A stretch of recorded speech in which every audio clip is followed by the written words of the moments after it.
Sagittarius, hey there, Melissa here to do your weekly love reading.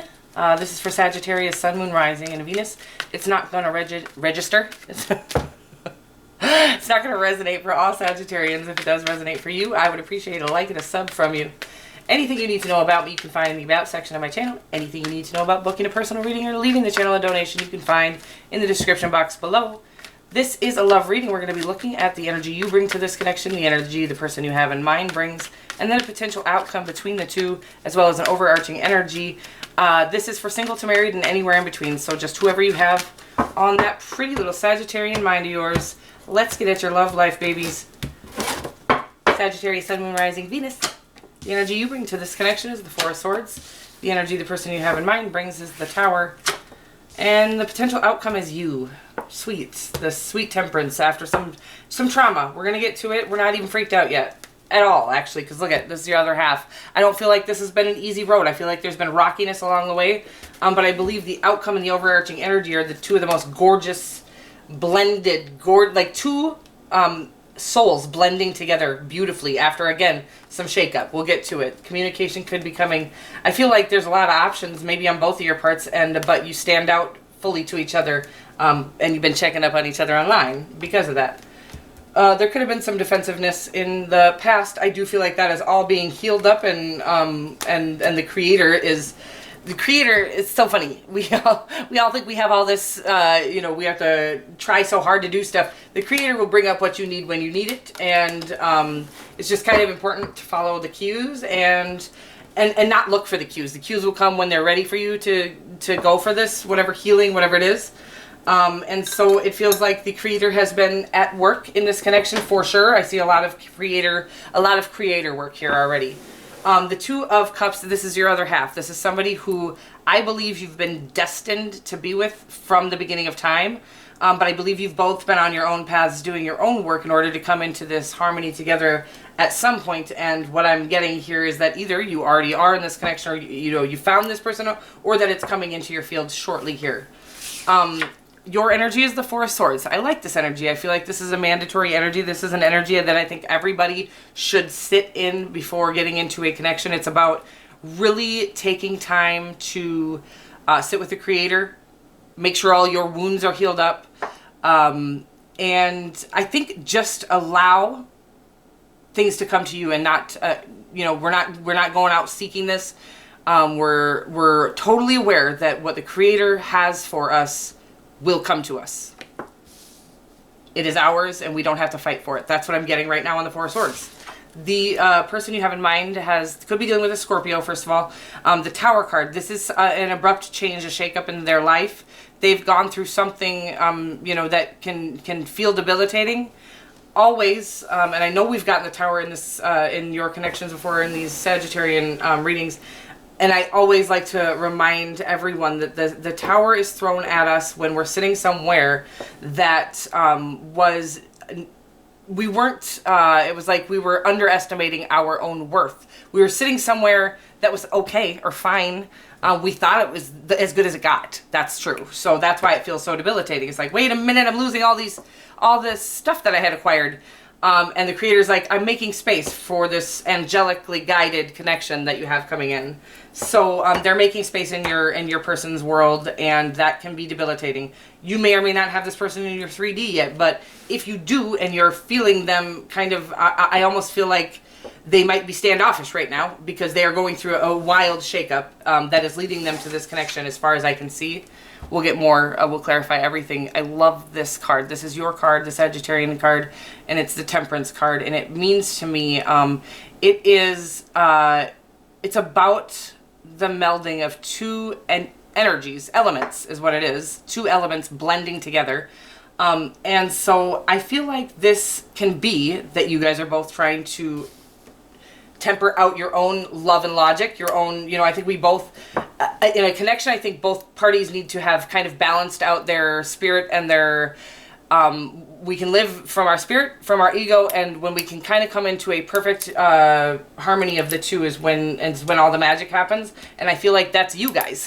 That you guys are the magic. The Temperance card is when the magic happens. When we've come to this point of complete harmony of the two, our head and our heart, is when the magic happens, and that is what the Temperance card means. So I feel like, and it can also mean two energies, like, you know, two souls coming together.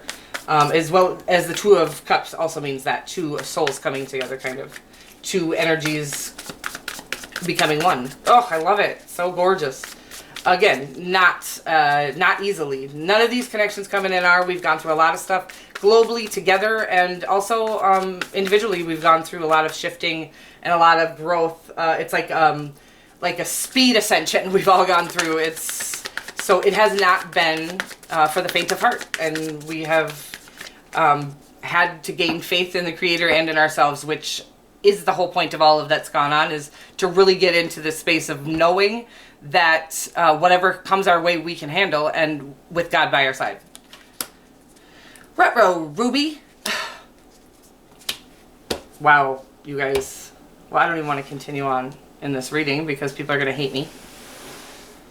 But I gotta tell you that whatever is going on right now, it's owie, but it's coming into this, there's a gorgeous outcome at the end of this, okay? So whoever is in the middle of, I feel like what I feel like is going on here, I'm gonna read it all the way down. You got the Four of Swords, the Seven of Swords, the Tower card as well, and the Death card.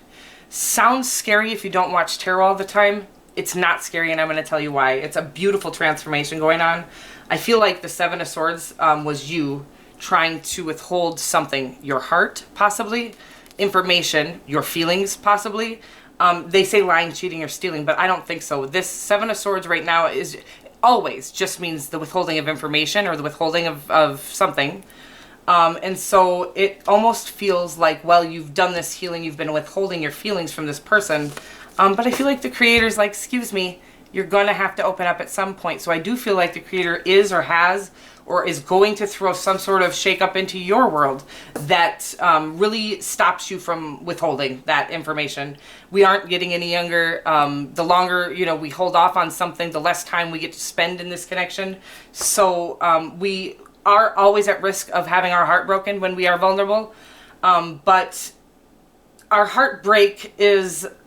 we are capable of healing that. You know what I mean? We have all the tools to handle that kind of a situation, but we do have to risk a heartbreak in order to come into a true, deep, loving connection. And I feel like that has been hard for you. I feel like you're like, you know what? No, I've been hurt too many times.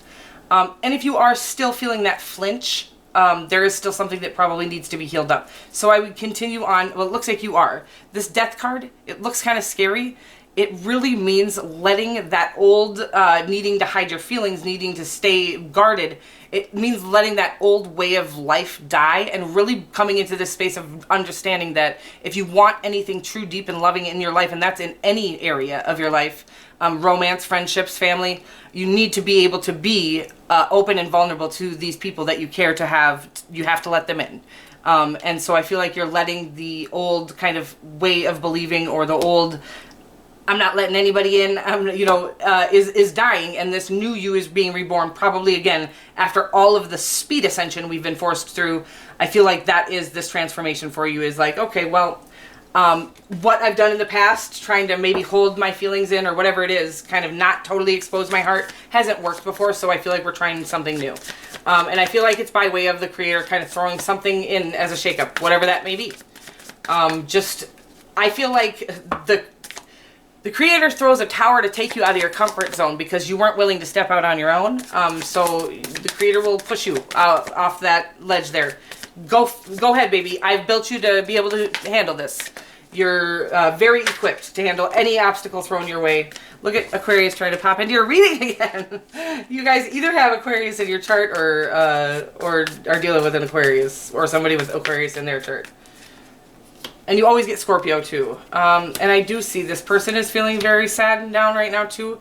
I feel like if you have not heard from them, which could shake up your world too, I feel like the communication could be coming in. They've got the Tower card, the Five of Cups, the Eight of Wands, and the Four of Wands. I feel like there is some healing on both of your parts that still needs to be done, and I don't believe you shouldn't contact each other until the healing is done or anything like that.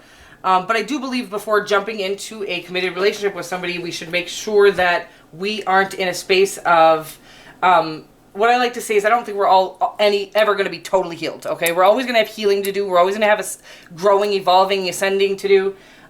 We can always improve, right? But what I would say is before coming into this connection, I would make sure that any, when we are in too much pain to jump into a connection, there will be this natural reflex to guard our heart or to even be defensive, whatever that is. So as soon as we can let our defenses down and really become vulnerable with this person is when we're ready for this connection. But if we're coming in with this kind of guard our heart mentality, we should wait a little bit longer and do some more healing, okay? That's just what I'm feeling called to say. It does feel like they're in this Five of Cups energy. Again, while you guys are both going through these huge things in your lives, that can even be just on a spiritual level. So it might not be to the eye, like losing a job or a divorce. This could just be a spiritual shakeup that you're going through, and really coming into a space of trusting yourself and the Creator and knowing that you both, with you and the Creator, you can tackle and handle anything. So there is no reason to really guard our hearts anymore, because we are capable of healing those hearts on our own. Again, I feel like the Eight of Wands means the conclusion of confusing situations. So this means communication could be coming in from your person. If you have not heard from them, some sort of clarity is coming is what I'm feeling right now. And then the Four of Wands does indicate a completion, which we needed to see in this connection, okay? This means the completion of some of this painful things they've been through. And it can also mean the marriage. It can mean that, that once these cycles are closed out, that this really could be your other half. Which the Two of Cups has your overarching energy. This is your other half, and I do believe that it's going to stand the test of time. Again, if you want it to be a healthy, loving, committed relationship, I would just try to make sure that anything within you is healed up. And I think, again, like I said, I think this connection has what it takes either way. It's just about how enjoyable the relationship will be, is how healed we are will dictate how enjoyable the relationship will be. So we won't have to be walking on eggshells with each other and whatnot. So that is why the importance of, and so we don't hurt each other. We don't want to hurt each other. We've both been through enough and we don't want to hurt each other. We're here to relieve each other from all of that. You know what I mean? That's what relationships are for, is really, you know what? The world can get ugly and it can kind of be attacking and attacking each other, attacking everybody is attacking, I feel like right now. And it's like, let's not come into a relationship that does that. Let's hold each other after the attack, That's what I'm feeling right now. And then on the Temperance card, you have the Judgment card, the Six of Swords, and the Aquarius card does pop out, of course. I think this is a gorgeous, first of all, 3 major arcanas in your potential outcome of this connection. The Temperance card, the Judgment card, the Six of Swords, and the Star card, okay? Wild amounts of healing being done. I almost feel like this is stating that your energies coming together is going to kind of stitch up any last unhealed wounds. Just the connection itself coming in, it's almost like I can see it's like a electric shock as the two energies come together, weird stuff. But it's almost like, and then all of the little owies heal up. It's a weird picture that I'm getting right now, but in either case, again, the blending of your head and your heart, I feel like this Judgment card is really about, this is your calling, I feel like. This is something you've been called to. This is your destiny, if you will. I feel like the Star card could mean that this is your destiny as well, but both, definitely, all 3 of these major arcanas mean very connected to each other psychically, as well as this, and then to the Creator fully, and having a faith in the Creator, and in divine timing, and in divinity, in divine relationships, divine counterparts. Wow, this is really beautiful, you guys. Again, after some extremely painful situations, we've got every single one of these cards indicates some sort of healing in your potential outcome. And I believe that, again, I don't believe we can heal each other, but I believe that after we've done the diligent work to do some healing from this on our own, I feel like that the final straw, or the final stitch, is going to be this connection coming in, and it's really beautiful. Could be dealing with another Sagittarius, Scorpio, always coming across strong in yours, and Aquarius, always coming across strong in your connections. We're going to get a Power of Love card and shake some dice. I really do feel like that patience definitely needed in this connection, because it is the connection. So the one you've kind of always thought was going to happen, it's coming in, but we might have to be a little more patient. Not like I don't know that you're being impatient, but we might have to wait a little while longer while we temper out the end of this, these painful things that we've gone through. You'll know where you're at on that journey. Maybe you've been healing for a year since all this. I don't know. So you'll know where you're at, and I trust you and your intuition, and you know, the trick to life is trusting your own inner guidance system. You know, we're all here as guidance as well, but the real truth is the Creator has been trying to talk to you about all this. We stay so busy, it's hard to hear that inner guidance system, but it is the Creator telling you, you got all the answers within you, always. Compassion. You demonstrate the language of the heart by actively sharing and living love. I love it. And you do. Honestly, I don't know if I've ever met a Sagittarius. You're just like the most passionate sign out there. But I don't think I've ever met, I don't know, like everything you do is on a deep level, I feel like. And compassion is key here. Compassion with yourself is actually the main ingredient. Be compassionate with yourself, understanding that you've been through some things, and healing does take time and work, diligent work, which it looks like you guys are both doing. So good for you. I'm proud of you. I love you so much. And it says, look out for a Taurus on the 7th. I will see you guys next week. Mwah.